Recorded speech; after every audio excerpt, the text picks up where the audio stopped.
Welcome back. Now it's time to upload your video onto YouTube and start applying some cool SEO strategies while YouTube is processing your video. There are 8 steps that we need to remember to do to optimize our video. So let's start with number 1. The first step is the most obvious, which is to make sure that the title of your video starts with the keywords and ends with a hook. I usually like to put a dash in between to make it clear. Our example is effectiveness of YouTube advertisement. Dash, how to 2x your ROI instantly.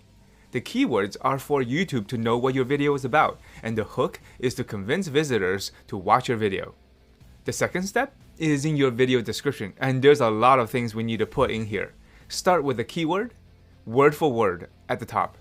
YouTube likes to see at least a paragraph or 2 describing your video in detail, convincing the algorithm that your video is sincere and genuine. What I like to do is just copy and paste the first paragraph from the script that you use to make the video. Just be careful not to spam your description with your keywords. That is a sure way for YouTube to penalize your video.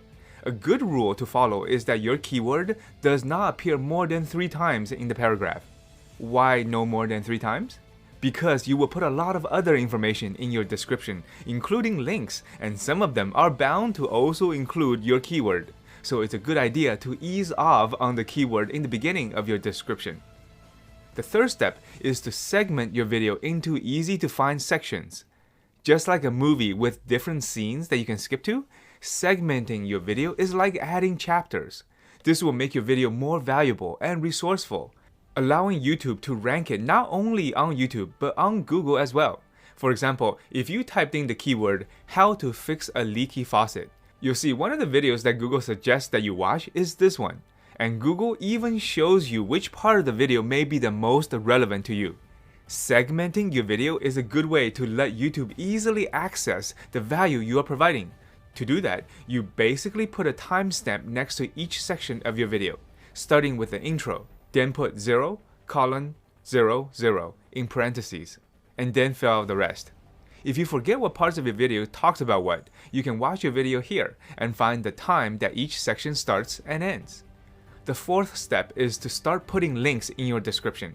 Remember, YouTube rewards people for bringing viewers onto the platform and keeps them there, not taking viewers out of the platform. That is why if your channel is still new and growing, don't link outside of YouTube unless you have made at least 10 prior videos providing value and keeping viewers on the platform. The first kind of links that we want to add is related videos on your channel. Simply open up your channel, click on the content, and look through which video is relevant, and then put the keywords of the video along with its URL in this description.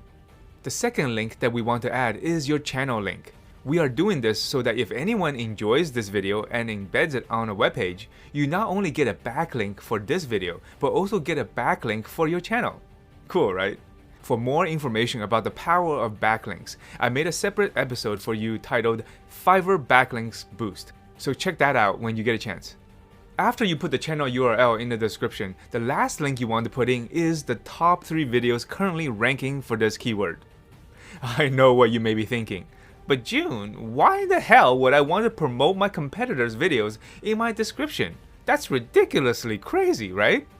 Just hear me out and you'll understand why. YouTube prides itself in being an awesome search engine with relevant information. This is why they have a related video section on the right-hand side to continue to give relevant value to its viewers. When you put your competitor's link in your description, you are telling YouTube that your video is just like or similar to these other videos ranking for that keyword.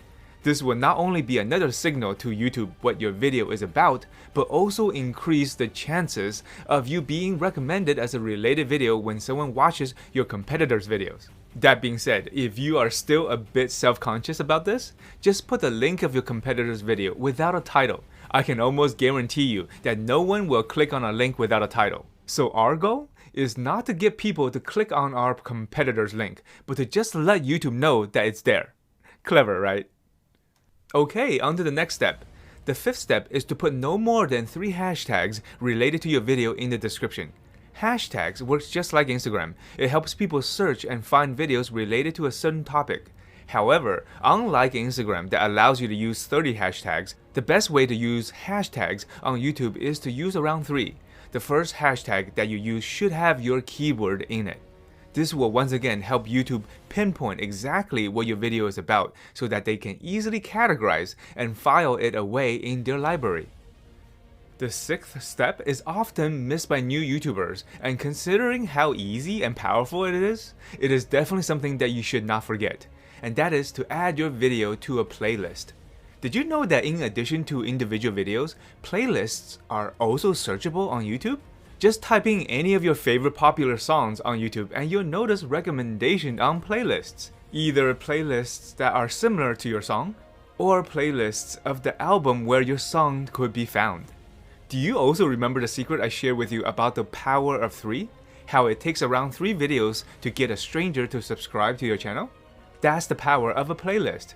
Creating a playlist also allows viewers to easily continue and consume large amounts of your video at one time, not making them search around your channel for the next related video, which few will do. So be sure to add this video to a playlist or create a new playlist with a good keyword. Notice how every SEO strategy we are doing has been to tell YouTube, spoon feed YouTube on exactly what our video is about and videos relating to it?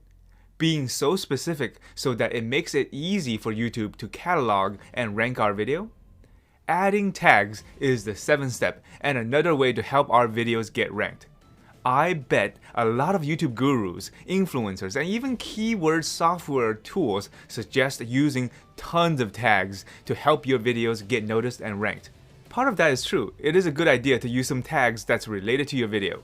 However, I bet none of them told you about YouTube's 24-hour ranking hack. That's how I was able to rank not only this video that we are talking about, but also others as well. Like my skippable ads video that was ranked number 3 in one day.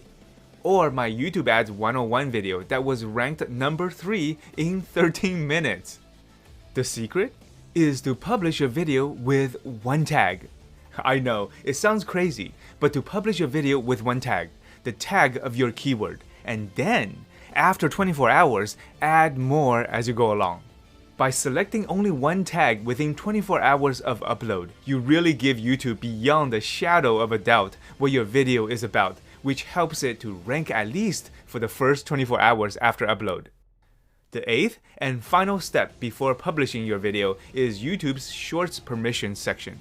This does not affect your SEO ranking, but it's something that I have to remind you about.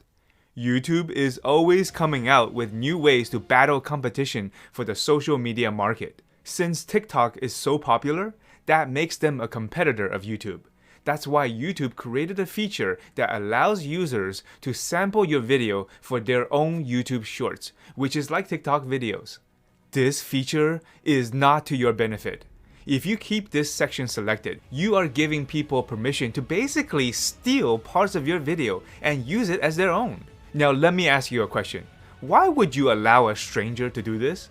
At this moment, there is unfortunately no way for your entire channel to opt out of this agreement automatically, so you have to manually go into each of your videos and uncheck this box. So remember to do this for the video you are about to publish. Things may change in the future, but at this point, it makes no sense for you to allow others to use parts of your video without your permission, without any benefit to you.